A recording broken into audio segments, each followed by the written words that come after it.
Harry Potter's David Yates has opened up about the future of the Fantastic Beasts movies, and it's not looking good for Newt Scamander fans. While promoting his upcoming Netflix thriller, Pain Hustlers, on the latest episode of the Inside Total Film podcast, the director got candid, explaining, "With Beasts, it's all just parked. We made those 3 movies, the last one through a pandemic, and it was enormous fun, but it was tough. We were actually filming when there wasn't a vaccine. Thankfully, no one got sick, but we did have the most detailed protocols in place. We're all so proud of, and when it went out into the world, we just needed to sort of stop and pause and take it easy."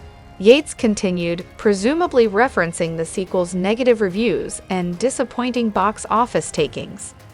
The most recent flick in the franchise sees Gellert Grindelwald try to become the supreme head of the International Confederation of Wizards, a position that would essentially make him king of all magical folk. Realizing how bad that would be for wizards and muggles alike, Albus Dumbledore, not able to fight Grindelwald himself due to a blood oath, enlists the help of Newt and his pals to thwart the Dark Wizard's plans. While Total Film gave the 3rd chapter 3 out of 5 stars, and somewhat politely described it as a polished prequel in need of a shakeup, other critics were less impressed.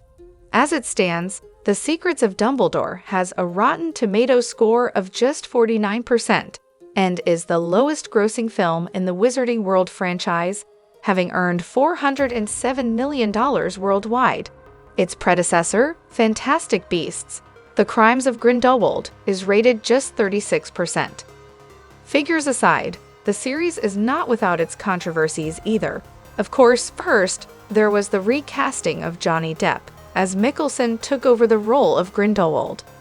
Ezra Miller, who plays Credence Barebone Aurelius Dumbledore, was arrested last year for disorderly conduct, and Harry Potter creator J.K. Rowling continues to face criticism over her comments regarding the trans community.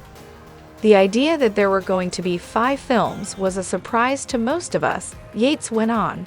Joe just mentioned it spontaneously at a press screening once. No one had told us there were going to be 5. We'd committed to the first one. I'm sure at some point, we'll be back. But yeah, I haven't spoken to Joe. I haven't spoken to David Heyman. I haven't spoken to Warner Bros. We're just taking a pause. It's quite nice. It allows me to do stuff like this." Starring Emily Blunt and Chris Evans, Pain Hustlers centers on a broke but ambitious single mother who takes a job at a big pharmaceutical company out of desperation. Before long, though, she gets swept up in her newfound success and proves there aren't many things she won't do to remain at the top. Catherine O'Hara, Chloe Coleman, Jay Duplass, Brian Darcy James, and Jay Garcia also feature. It hits Netflix this Friday, October 27.